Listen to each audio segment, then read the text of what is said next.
Ano naglagay ng bills at Oy, yung sarap. yung iyong wallet, pag ikaw ay nag-grocery, yung mga resibo, pagkarating ng bahay, tapon mo na ng tapon. Tama. Dahil yun, nanghihikayat pa yun ng malaking gastos. Sige. Bago pagka nagkatakay-takay ng, ay hindi ko kayo nakakabalag. Ay paano? Ay nawala na yun ng sino. Ay, May tapo na pala. Huwag mo siyang iin-inin. Alangan naman tapos no, bayaran isang buwan ay nasa wallet mo pa. Baga galing mo sa ilaw. Ano? Yun, huwag mong Yung sa iin ilaw, yun. ay nung sabi, ay meron pa ho kayong utang na gano'n. Kakalo ko. ko ay huwag magsasaing kung walang bigas. At kung walang kwarta, ayaw na magkalat ng talunggong. At huwag maglalangoy kung walang tubig. Huwag lalangoy ng walang baong pangligo tulad ni Bluey. Yan. Huwag kayo makinig kayo din ng pusoy. Balik ka na din eh, dine. Ay, sa lalaki naman yun. Ay, pag nagdala ng tubig. Pinakalas Ay, daw. hindi kayang dalhin ng tubig yun. Ha? Pinakalas. Huwag sa makinder eh. Hindi lang kayo sa malapit. Talaga talaga. Isa pa. Yung iyong, di ka, tayo kasi kahit nasa loob ng, kami, ako na. Kahit nasa loob ng kwarto, ako may tsinelas na pang kwarto. Pag umakyat ako ng kwarto, may yung tsinelas ko galing sa baba, ay iniiwan ko sa baba at mayroon ng pang kwarto. Huwag ka na magtsinelas sa loob ng kwarto. Yung tsinelas mo na pang kwarto, ilagay mo na lang doon sa isang tabi, pero huwag sa entrance ng kwarto mo. Ha?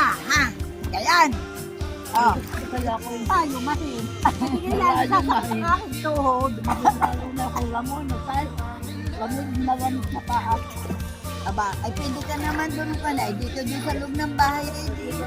Ikaw yung magchinilas. Huwag mo lang ilalagay sa may pinto. Sila na rin nakakita sa kasiguran. Ng panghilod. Hindi. Bato ni ay yung mga yung kumbaga Dala niyang pauwi.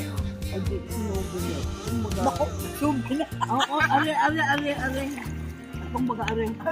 Yung kahabaan daw ng panahon Ay nagkapit na. ay hindi na ba magpagbuhat. Oo. Bago sa kanyang mister sa labas. Ayan, yan, bato.